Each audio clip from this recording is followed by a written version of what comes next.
नमस्कार, बड़ी खबर में आपका स्वागत है। मैनपुरी का चुनाव बड़ा दिलचस्प हो गया है, बड़ा रोचक हो गया है, क्योंकि भारतीय जनता पार्टी ने चुनाव मैदान में शिवपाल के अति करीबी और मुलायम सिंह के शिष्य को मैदान में उतार दिया है। ये महाशय है रघुराज शाक्य।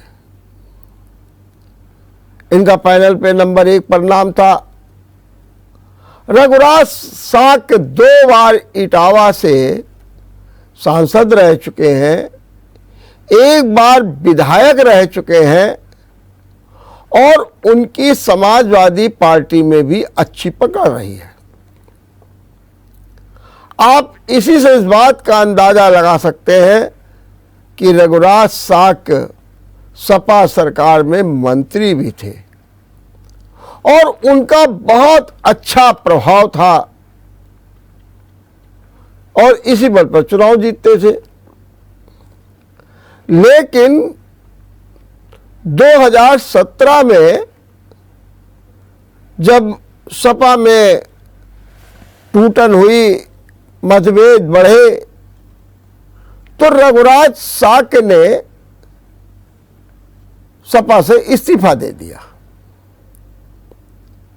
हालांकि उनको बड़ा कष्ट हुआ कि उन नेताजी के बड़े शिष्य थे, सपा छोड़ना नहीं चाहते थे, लेकिन उन्होंने सपा को छोड़ दिया और सपा छोड़ करके शिवपाल की पार्टी प्रगतिशील समाजवादी पार्टी में शामिल हो गए। शिवपाल के अति करीबी थे, इसलिए शिवपाल ने उनका सम्मान किया और उन्हें प्रदेश का उपाध्यक्ष बना दिया। कहते ये है कि शिवपाल ने रघुराज शाक्य को ये वादा किया था कि समाजवादी पार्टी से जब भी हमारी बात होगी तो हम आपका नाम सबसे ऊपर रखेंगे, माने आपको राजनीतिक लाभ मिले। कहते हैं कि जब 2022 का चुनाव आया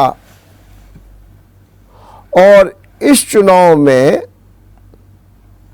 अखिलेश और शिवपाल में जब रजामंदी हुई तो शिवपाल ने पेशकश की कि रघुराज शाक्य को इटावा सदर से टिकट दे दिया जाए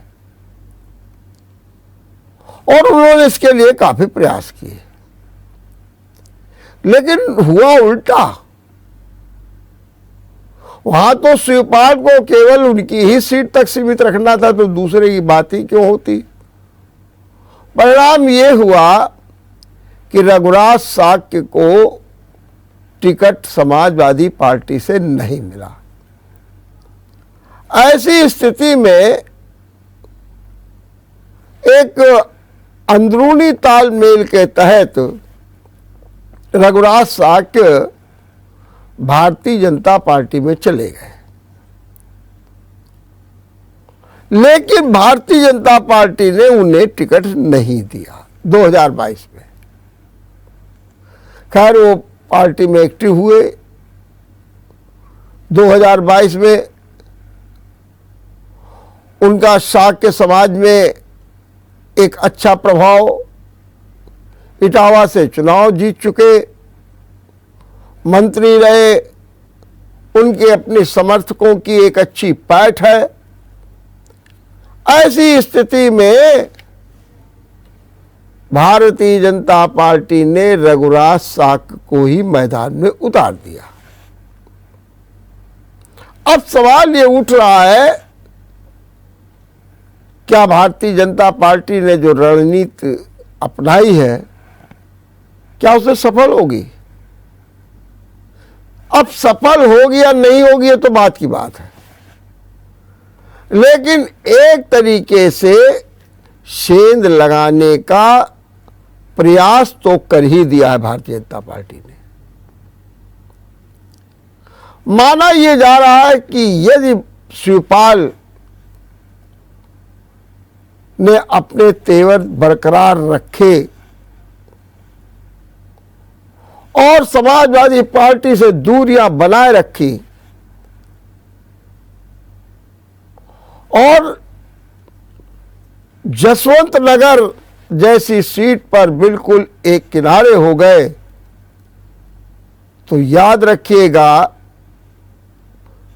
कि शिवपाल की बेरुखी भी डिंपल को नुकसान पहुंचा सकती है, यह बिल्कुल तय है। और इसीलिए भारतीय जनता पार्टी रघुराज साग को मैदान में लाई है, क्योंकि उस शिवपाल के अति करीबी है। और दूसरी बात यह है कि रघुराज साग का अपना भी वोट बैंक है, नेताजी के शिष्य रहे हैं। तो अगर नेताजी के सिद्धांतों और मूल्यों और एजेंडे की बात डिंपल करेंगी तो ऐसा ही कुछ बयान, ऐसी ही कुछ टिप्पणी रघुराज साग भी करेंगे और वो भी दावा करेंगे कि मैं भी तो नेताजी का शिष्य हूं। और ये लड़ाई बहु बनाम शिष्य की हो जाएगी, और ये लड़ाई बहु बनाम शिष्य की कितनी मजबूत होगी ये तो अभी बताना मुश्किल है, लेकिन निश्चित रूप से लड़ाई रोचक हो जाएगी, कांटे की हो जाएगी और समाजवादी पार्टी को कड़ी मशक्कत करनी पड़ेगी। शिवपाल की बेरुखी बरकरार है, अभी भी उनकी ओर से कोई स्टेटमेंट नहीं आया, भले ही रामगोपाल ने कह दिया हो। दावा तो यह है कि नामांकन के पहले अखिलेश ने शिवपाल को फोन करके कहा कि चाचा आप नामांकन में शामिल होइए। कहते हैं कि शिवपाल ने हाँ हूं कर दिया, लेकिन वो आए नहीं और ये कहा जाने लगा कि उनका बेटा आ रहा है, क्योंकि बेटा सफेई पहुंच चुका था, लेकिन मैनपुरी में उनका बेटा भी नहीं दिखाई दिया। बस यही से बात बिगड़ती दिख रही है। लोग कहते हैं कि भले ही शिवपाल सामने न आए, लेकिन उनका जो भीतर घाटती स्वभाव है, जो एक प्रतिशोध की भावना है, जो उन्होंने अपमान का घूंट साफ किया है, ऐसी स्थिति में ये माना जा रहा है कि शिवपाल कोई ना कोई करिश्मा दिखा सकते हैं। और ऐसी स्थिति में जब शिवपाल कोई करिश्मा दिखा सकते हैं तो निश्चित मानिए कि इस बार की लड़ाई बड़ी जो है कांटे की होगी। दूसरी बात और आपको बता दें, खास तौर से हम मैनपुरी की बात कर रहे हैं। मैनपुरी में प्रत्याशी चुनाव नहीं लड़ेंगे, मैनपुरी में पार्टियां चुनाव लड़ेंगी। भारतीय जनता पार्टी और समाजवादी पार्टी चुनाव लड़ेगी। समाजवादी पार्टी पूरी ताकत झोंक देगी, अकेले स्वयं प्रचार करेंगे, और वही दूसरी ओर जो योगी सरकार की फौज फाटा है, उनके मंत्री नेता सब बिल्कुल पूरी तरीके से सक्रिय हो जाएंगे।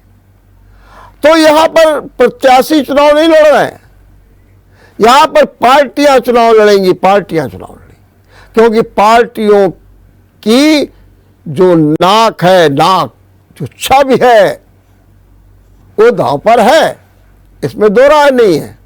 क्योंकि अगर आजमगढ़ और रामपुर से भारतीय जनता पार्टी के हौसले बुलंद हुए हैं तो ध्यान रखिएगा कि समाजवादी पार्टी भी अब इस चुनाव में कोई चूक करने वाली नहीं है।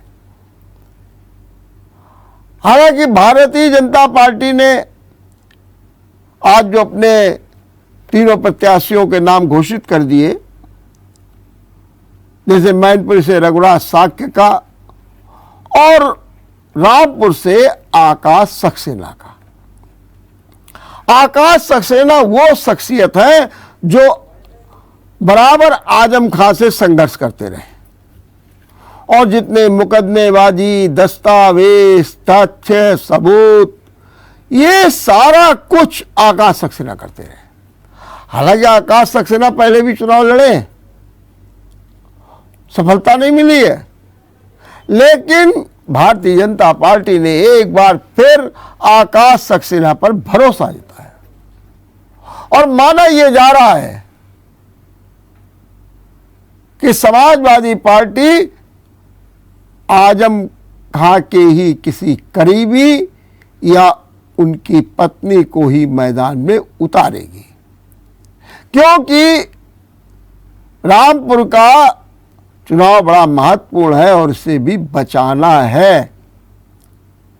इसलिए संघर्ष है, मुस्लिम वोटों का वर्चस्व है। अब देखना यह है आकाश सक्सेना कितना सफल होते हैं।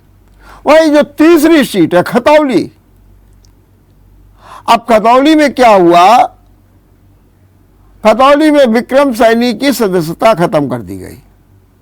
2 साल की सजा हुई, हालांकि 2 महीने तक रुके रहे, लेकिन जयंत चौधरी ने विधानसभा अध्यक्ष को पत्र लिख करके और ये बताया कि भाई आजम खां की दूसरे दिन और विक्रम सैनी कावड़ा कांड में दोषी है और उन्हें अब तक सदस्यता है, 2 महीना हो गया। खैर आनंद फानन में उनकी सदस्यता चली गई। भारतीय जनता पार्टी ने यह जानते हुए भी कि लोक दल और सपा का जो यहां पर गठबंधन है और लोक दल का प्रत्याशी मदन भैया भी एक सशक्त दावेदार हैं, लेकिन वहां पर विक्रम सैनी की पत्नी राजकुमारी सैनी को ही वोट दिया जाए, इसके लिए समाजवादी पार्टी ने उनको ही अपना प्रत्याशी घोषित कर दिया। माने कि खतौली से मदन भैया का मुकाबला करेंगी विक्रम सैनी की पत्नी राजकुमारी सैनी, और राजकुमारी सैनी जो है भी अपने पति के बाद समाज में एक प्रमुख स्थान रखती है। वो अपने पति के राजनीतिक कार्यों में हमेशा लिप्त रहती रही, सक्रियता दिखाई, और यही माना जा रहा है कि जो ये तीसरा टिकट भी फाइनल जो किया गया है वो भी अपने में बड़ा महत्वपूर्ण है। मेरठ का क्षेत्र है, पश्चिम का क्षेत्र है, भारतीय जनता पार्टी की निगाहें इस सीट पर भी हैं और भारतीय जनता पार्टी का विश्वास है कि विक्रम सैनी जिस तरीके से चुनाव जीतते रहे, सफलता पाते रहे राजनीतिक, उसी भांति राजकुमारी सैनी मैंने अपनी पत्नी को भी चुनाव जिताएंगे और इस तरीके से भारतीय जनता पार्टी तीनों सीटों को अपनी झोली में डालने के लिए तत्पर है। हम यहाँ लेते हैं एक छोटा सा ब्रेक। ब्रेक के बाद आपका एक बार फिर स्वागत है।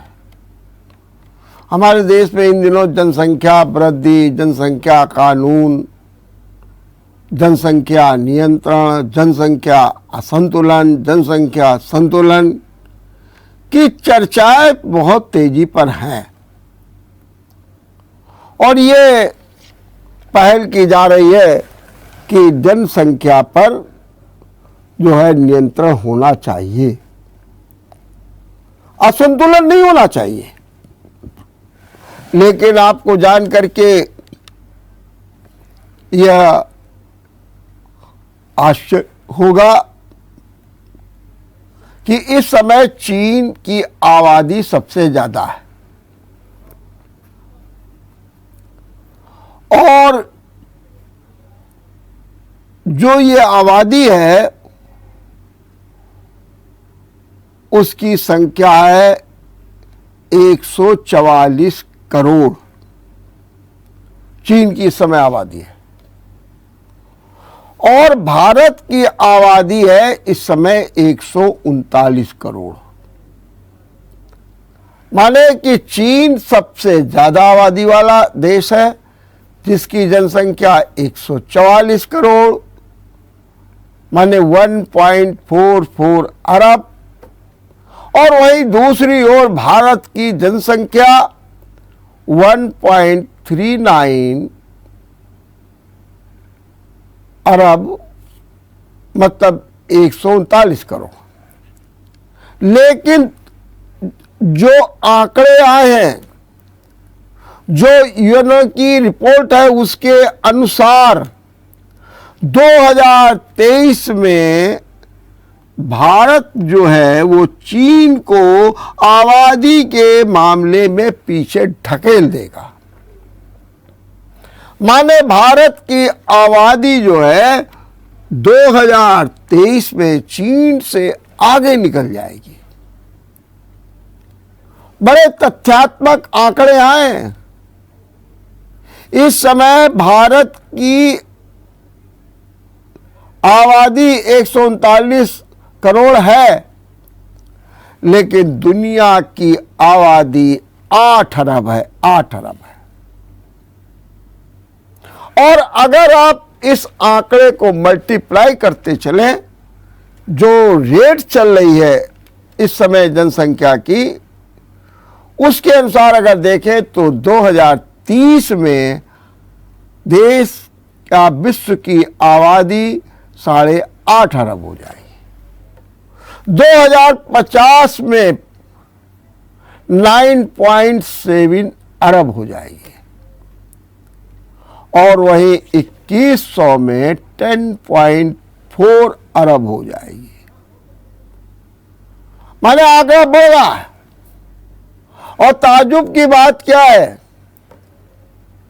कि ये आंकड़ा उस समय बढ़ रहा है जबकि 1950 के बाद आबादी दर में 1% की कमी आई है।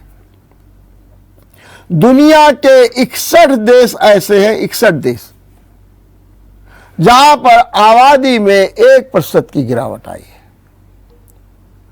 ऐसा नहीं कि आबादी बढ़ रही है, आबादी गिर रही, घट रही है, दर घट रही है। लेकिन हो क्या रहा है, अगर कहीं पर आबादी बढ़ रही है तो वो है गरीबी मुल्क। गरीब जो मुल्क है वहां पर आबादी बहुत तेजी के साथ बढ़ रही है। और आने वाले 2050 तक जिन 8 देशों में आबादी बढ़ेगी, 2050 की हम बात कर रहे हैं, जो आबादी बढ़ेगी उनमें भारत और पाकिस्तान भी है। माने भारत और पाकिस्तान। और आपको जान करके एक और आश्चर्य होगा कि मृत्यु दर घट रही है। अब मृत्यु दर जो है वो 72 पॉइंट से अधिक है। माने अब व्यक्ति 72 साल तक जीता है। फिर उसके बाद अब 77 हो रही है। और ये भी माना जा रहा है कि अगर यही गति रही तो यह और प्रतिशत बढ़ेगा।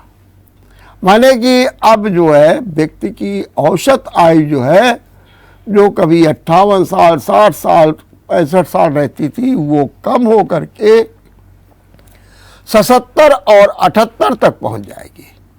माने एकदम 9% की बढ़ोतरी हो रही है।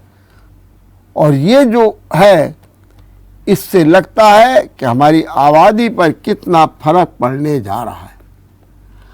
हमें और आपको अपनी आबादी के प्रति सतर्क रहना है।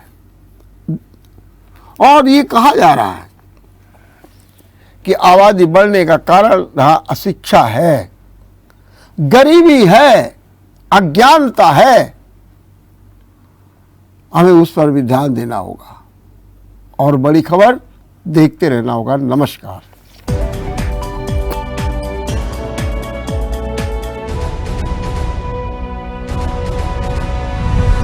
अगर आपको हमारा वीडियो पसंद आया हो तो हमें लाइक करें, सब्सक्राइब करें और ज्यादा से ज्यादा शेयर करें और हाँ, बेल आइकॉन दबाना ना भूलें ताकि हर खबर का अपडेट आप तक पहुंचे तुरंत। आप हमें इंस्टा, ट्विटर और फेसबुक पर भी फॉलो कर सकते हैं। हमारी आईडी है @JMT News Flash।